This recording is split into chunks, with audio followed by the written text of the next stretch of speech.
புதிய ஜனநாயக முன்னணியின் தேசிய பட்டியல் பாராளுமன்ற உறுப்பினராக ரவி கருணாநாயக்க நியமிக்கப்பட்டதை ஐக்கிய தேசிய கட்சி அறிந்திருக்கவில்லை என அந்த கட்சியின் தவிசாளர் வஜிர அபேவர்தன இன்று மாலை நடைபெற்ற ஊடக சந்திப்பில் தெரிவித்தார்.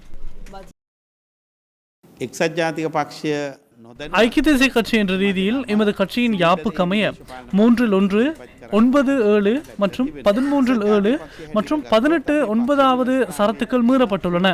இந்த நியமனம் தொடர்பில் ஐக்கிய தேசிய கட்சியின் எவருக்கும் தெரியாது என்பதை அறிவிக்க விரும்புகின்றேன்.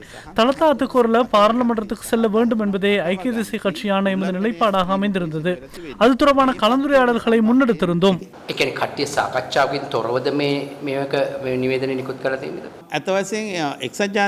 සමග සාකච්ඡාවකින් තොරව සුදුණු ක්‍රියාවලියක් හැටියට මට ප්‍රකාශ කරන්න පුළුවන්. අද හවස අපි ரணில் விக்ரமசிங்க உள்ளிட்ட கட்சியின் முக்கியஸ்தர்கள் அது தொடர்பில் இன்று மாலை கலந்துரையாடினோம். நாளை காலை மீண்டும் அனைத்து கட்சி உறுப்பினர்களோடும் இணைந்து கலந்துரையாடி தீர்மானம் எடுக்கப்பட உள்ளது. සියලු දේශපාලන පක්ෂ නායකයින් සමග සාකච්ඡා කර අවසන් තීරණයක් ගැනීම සඳහා ක්‍රියා කිරීමටයි තීරණය කරගත්තේ. රවි කරුණානායක නම ස්ථිර නැහැ දැන්. அது தொடர்பில் எதுவும் தெரிவிக்க முடியாது. ஐக்கிய தேசிய கட்சியின் நிலைப்பாட்டை மாத்திரமே என்னால் கூற முடியும். அது ஐக்கிய தேசிய கட்சியின் நிலைப்பாடு அல்லவென்பதை என்னால் தெரிவிக்க முடியும்.